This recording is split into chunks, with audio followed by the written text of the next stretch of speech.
খবর পড়ছি আমি মোহাম্মদ মহাসিন রুবেল। ঘূর্ণিঝড় আপডেট পেতে আমাদের সাথে থাকুন। আমি প্রতিনিয়ত ঘূর্ণিঝড়ের আপডেট খবর আপনাদের জানাব। মোখার প্রায় অর্ধেক উঠে এসেছে স্থলভাগে, বিকেলে বাড়বে জোয়ার। বিকেল 4টায় জোয়ারের পূর্ণ সময়। ঘূর্ণিঝড় মোখার মধ্যে সকালের ভাগে ভাটার কারণে প্রবল জলোচ্ছ্বাস দেখা না গেলেও দুপুরের পর জোয়ারের মধ্যে এর মাত্রা বাড়তে পারে বলে আভাস দিয়েছে আবহাওয়া অফিস। রোববার বেলা 1টার ব্রিফিংয়ে আবহাওয়া অধিদপ্তরের পরিচালক আজিজুর রহমান সাংবাদিকদের বলেন, 3টা নাগাদ ঝড়ের বাতাসের গতিবেগ বাড়তে থাকবে। সন্ধ্যা নাগাদ সাইক্লোনের পূর্ণ অংশ স্থলভাগ অতিক্রম সম্পন্ন হবে। বিকেল 4টায় জোয়ারের পূর্ণ সময়। 3টায় ঝড়টির চোখ যখন ল্যান্ড ক্রস করবে তখন সেন্টা মার্টিন ও এর আশেপাশের এলাকায় জোয়ারের পরিমাণ বৃদ্ধি পাবে।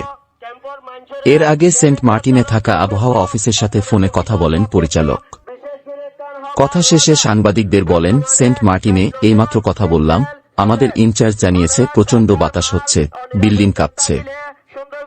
11টা 50 সেখানে আমরা 80 কিলোমিটার বাতাসের গতিবেগ পেয়েছিলাম, এখন পেয়েছি 100 কিলোমিটারের মতো। আবহাওয়া অফিসের সর্বশেষ বুলেটিন বলছে, রোববার বেলা 12টায় এ ঘূর্ণিঝড়ের কেন্দ্র ছিল কক্সবাজার বন্দর থেকে 200 কিলোমিটার দক্ষিণে, চট্টগ্রাম সমুদ্র বন্দর থেকে 285 কিলোমিটার দক্ষিণ দক্ষিণ পশ্চিমে, পায়রা বন্দর থেকে 345 কিলোমিটার দক্ষিণ দক্ষিণ পূর্বে।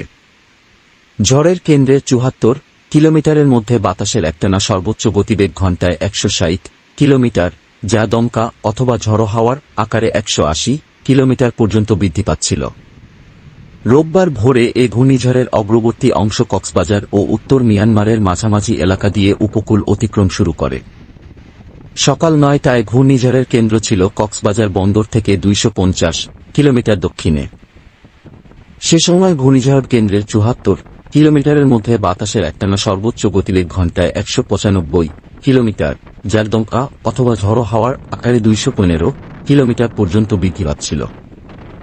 অর্থাৎ বৃষ্টি ঝরিয়ে স্থলভাগে উঠে আসার পথে কিছুটা শক্তি হারিয়েছে ঘূর্ণিঝড় মোখা। জাপানের হিমাওয়ারি 9 স্যাটেলাইটের ছবিতে দেখা যাচ্ছে, রোববার বেলা 2টায় উপকূলের খুব কাছাকাছি পৌঁছে গেছে ঘূর্ণিঝড়ের চোখ। অর্থাৎ ঘূর্ণিঝড় মোখার মোটামুটি অর্ধেক স্থলভাগে উঠে এসেছে ওই সময়ে।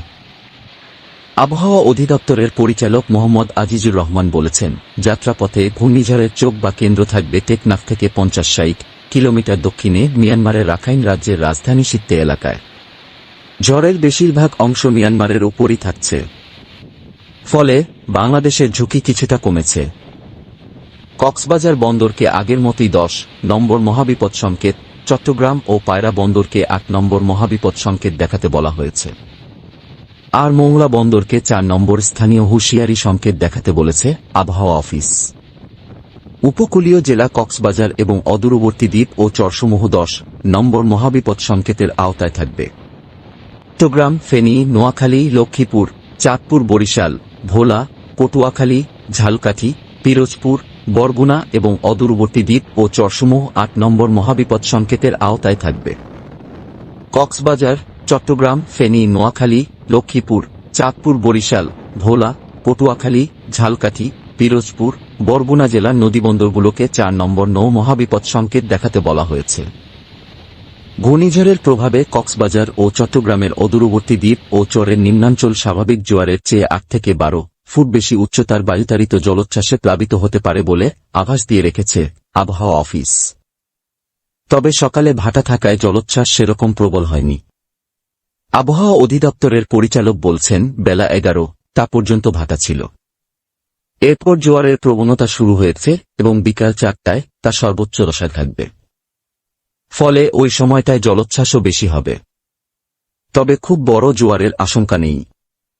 এখানে জোয়ারের সময় যেহেতু 4টায়, সেজন্য জোয়ারের কারণে পানির উচ্চতা কিছুটা বেড়ে যাবে। আমরা যে বলেছি 8 থেকে 12 ফুট এই উঁচু, তাতেই অবস্থান করবে। তিনি বলেন, ঘূর্ণিঝড় কেন্দ্রের পেছনের যে অংশ আছে সেটিও স্থলভাগ অতিক্রম করে যেতে হবে। সেটি সন্ধ্যা নাগাদ অতিক্রম করে যাবে। বাতাসের গতি আর বাড়ার সম্ভাবনা নেই, এখন আস্তে আস্তে স্থলভাগে আসতে থাকবে এবং দুর্বল হতে থাকবে। বাতাসের গতি কমেছে মোখার।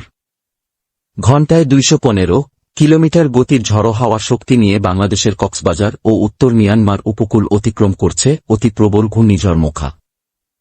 অতি প্রবল ঘূর্ণিঝড় মোখা বাংলাদেশের কক্সবাজার এবং উত্তর মিয়ানমার উপকূল অতিক্রম করছে। রোববার বিকাল বা সন্ধ্যার মধ্যে এ ঝড় সাগর থেকে পুরোপুরি স্থলভাগে উঠে আসবে।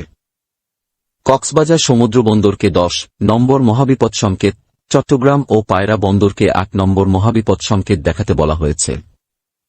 বৃষ্টি ঝরিয়ে স্থলভাগে উঠে আসার পথে কিছুটা শক্তি হারিয়েছে ঘূর্ণিঝড় মোখা। আবহাওয়া অফিসের সর্বশেষ বুলেটিন বলছে, রোববার বেলা